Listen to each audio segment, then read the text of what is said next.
બેન, જય શ્રી કૃષ્ણ. સ્વાગત છે તમારું રસીલાબેનના રસોડામાં. આજે દિવાળીનું ગેટ ટુગેધર મેં મારી ઘરે રાખ્યું છે.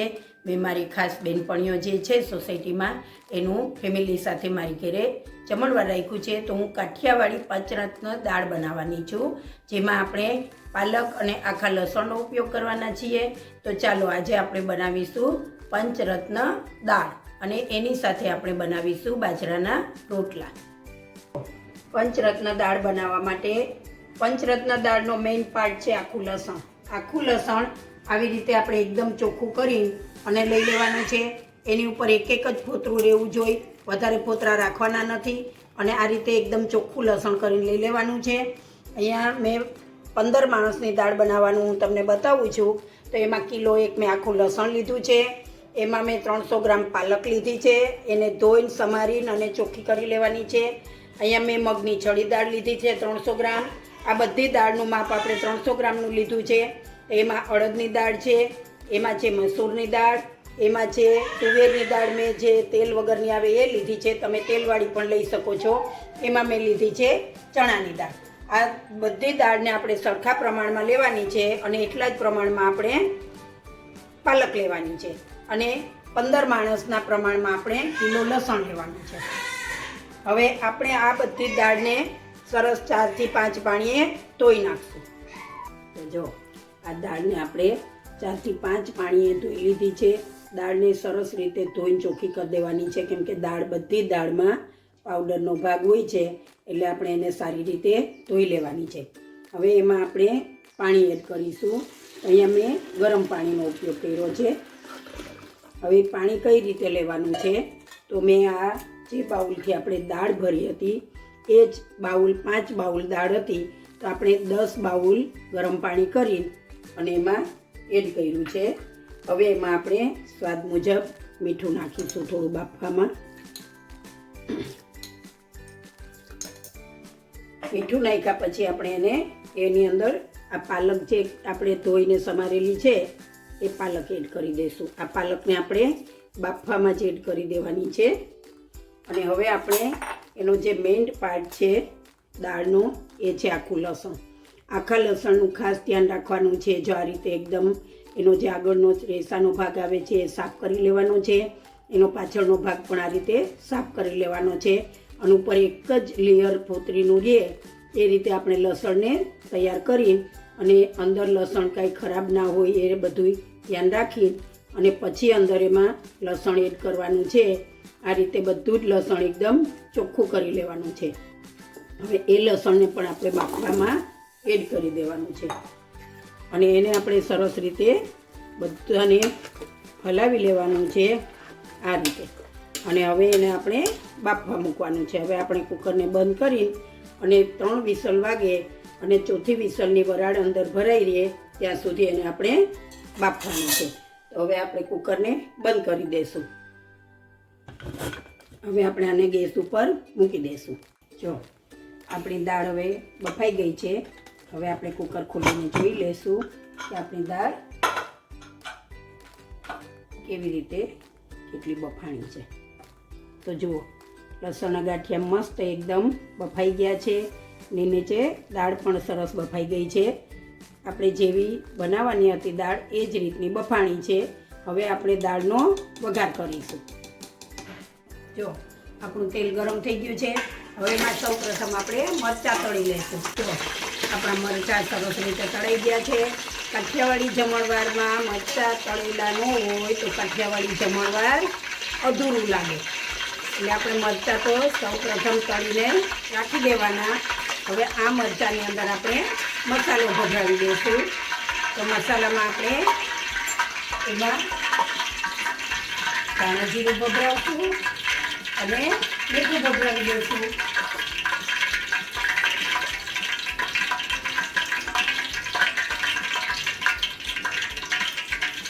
આપણા મરચાં મસાલાવાળા તળાઈને તૈયાર થઈ ગયા છે.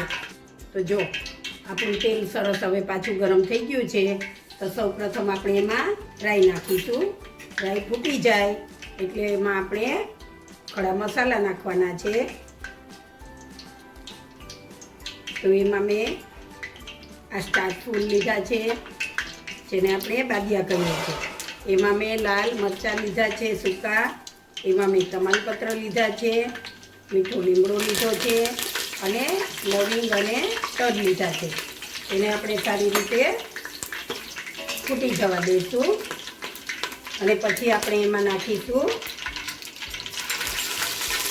સમારેલા જે પીસેલા કાંદા છે એ કાંદાનો વઘાર કરીશું.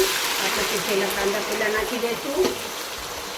અહીંયા મેં 3 મોટા કાંદાને ચોપ કરી લીધા છે. જો આપણે કાંદાનો વઘાર કરી લીધો છે. હવે એમાં આપણે પીસેલા લીલા મરચાં નાખીશું થોડા.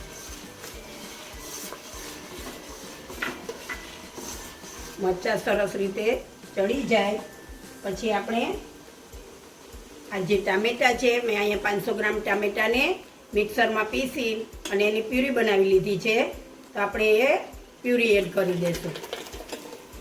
આમાં ટામેટાં આપણે આખા નથી લેવાના કે કટકા નથી લેવાના. આની અંદર આપણે ટામેટાની પ્યુરી એડ કરવાની છે. હવે આને આપણે સારી રીતે સરસ ચડવા દઈશું. ટામેટાં અને કાંદા કાચા લીધેલા છે એટલે એને આપણે ચડી જાય ત્યાં સુધી ઉકળવા દેવાનું છે. પછી આપણે એમાં મસાલા કરીશું. જો આપણા ટામેટાં અને કાંદા સરસ ચડી ગયા છે. હવે આપણે એમાં મસાલા કરીશું. તો આપણે દાળ બાફવામાં મીઠું નાખેલું હતું એટલે આપણે આ મસાલા જે ટામેટાની પ્યુરી છે એના પૂરતું જ મીઠું નાખીશું. અને હવે આપણે એમાં ગરમ મસાલો એડ કરીશું જે આપણે ઘરે બનાવેલો છે તે. ગરમ મસાલો નાખીશું થોડોક. હવે એમાં આપણે હળદર એડ કરીશું. હળદર આપણે તેલમાં નાખવાની નથી કેમ કે દાળ સેજ કાળાશ પડતી થઈ જાય છે એટલે આપણે મસાલો કરીએ ત્યારે જ હળદર એડ કરવાની છે. હવે આપણે આમાં લાલ મરચું એડ કરીશું. હવે આપણે એમાં લાલ મરચું એડ કરીશું. આપણે એમાં લીલું મરચું નાખેલું છે એટલે લાલ મરચું આપણે જોતા પૂરતું જ નાખીશું. તો આપણે જે પ્રમાણે ઘરમાં તીખું ખવાતું હોય એ પ્રમાણે મરચું એડ કરવાનું છે. અને હવે આ બધા જ મસાલાને સરસ રીતે હલાવી અને મિક્સ કરી લઈએ. અને હવે આપણે આમાં દાળ એડ કરીશું. તો દાળ આપણે ધીમે ધીમે આ રીતે થોડી થોડી બાઉલમાં લઈ અને એડ કરતા જઈશું. દાળ આપણે જેવી જોઈતી હતી એવી જ બફાણી છે. તો તમે જો આ જ માપથી દાળને બનાવશો તો તમારી દાળ પણ સરસ રીતે આ જ રીતે રહેશે. દાળને આખી રાખવાની છે અને બિલકુલ ક્રશ થઈ જાય એવી નથી રાખવાની. લસણ પણ આખું છે, અંદર પાલકનો પણ ટેસ્ટ આવે છે. અને હવે આ દાળને કઈ રીતે ખાવાની છે એ હું તમને દાળ બની જાય પછી બતાવીશ કે આમાં લસણ છે એ લસણને આપણે કઈ રીતે ખાવાનું છે. આખા લસણનો ટેસ્ટ પણ સરસ દાળમાં બેસી જાય છે અને આ દાળ ખાવાની ખૂબ જ મજા આવે છે. આ દાળને આપણે બાજરાના રોટલા સાથે ખૂબ મજાથી ખાઈશું. હવે આ દાળ ગરમ થઈ ગઈ છે આપણી. એમાં આપણે ધાણા જીરું એડ કરી દઈશું અને હવે આપણે નાખીશું એમાં લીંબુ. તો અહીંયા મેં ફ્રેશ લીંબુનો 4 થી 5 લીંબુનો રસ લીધો છે એને આપણે એડ કરી દઈશું. અને જે લીંબુ નાખ્યું છે તો થોડુંક ખટાશને બેલેન્સ કરવા માટે આપણે થોડી ખાંડ એડ કરીશું. જો તમારા ઘરમાં ખાંડ ન ખાવી હોય તો ઓપ્શનલ છે, એને તમે સ્કીપ કરી શકો છો. અહીંયા મેં 3 મોટી ચમચી ખાંડ લીધી છે. હવે આપણે દાળને સરસ રીતે ઉકળવા દઈશું. તો જુઓ, જોઈને ખાવાનું મન થાય છે ને. બહુ મસ્ત ટેસ્ટી એકદમ લાગે છે. કાઠિયાવાડી પંચરત્ન દાળ. જુઓ આ લસણનો ટેસ્ટ જુઓ. આ લસણને આપણે આખું આમ ચૂસીને ખાવાનું છે એ હું તમને પછી બતાવીશ જમવા ટાઈમે.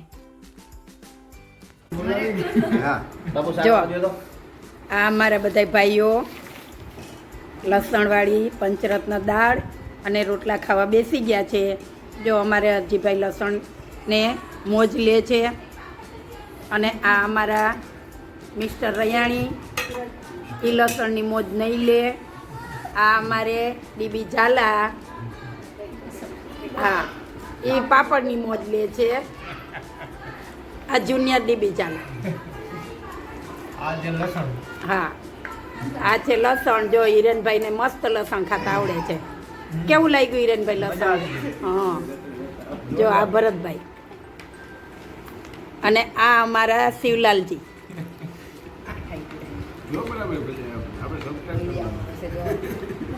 જો આ બધા જ પંચરત્ન દાળ અને રોટલાની મોજ લેવા બેસી ગયા છે. અને આ છે અમારા કાંદા લસણ વગરના. આ છે મારો સન, એ કાંદા લસણ વગરની દાળ ખાય છે, એટલે એનામાં લસણ નહીં આવે.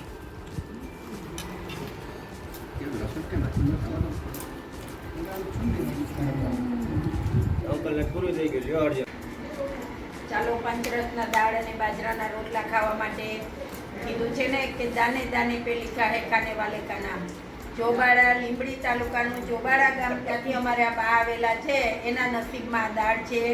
અમારે પોરબંદરના બેન છે, વટામણના બેન છે, રાજકોટના બેન છે અને હું પોતે ગોંડલની. અમે આટલા ગામના ભેગા થઈ અને જમણવાર જમીએ છીએ. તો ચાલો તમે પણ. અમારે અમદાવાદથી મહેમાન આવ્યા છે બધા જ ગામના, અને એક અમારા સુરતના મારા પૌત્રવધુ છે. તો બધા જ અમે સાથે બેસીને અને પંચરત્ન દાળ અને બાજરાના રોટલાની મોજ માણીએ છીએ. તો તમે પણ તમારી ઘરે આવી રીતે બાજરાના રોટલા સાથે પંચરત્ન દાળ બનાવી અને મોજ માણજો. અને જો મારી આ ચેનલ, મારો વિડીયો તમને ગમ્યો હોય તો મારા વિડીયોને લાઈક કરો, શેર કરો અને મારી ચેનલને સબસ્ક્રાઈબ કરો.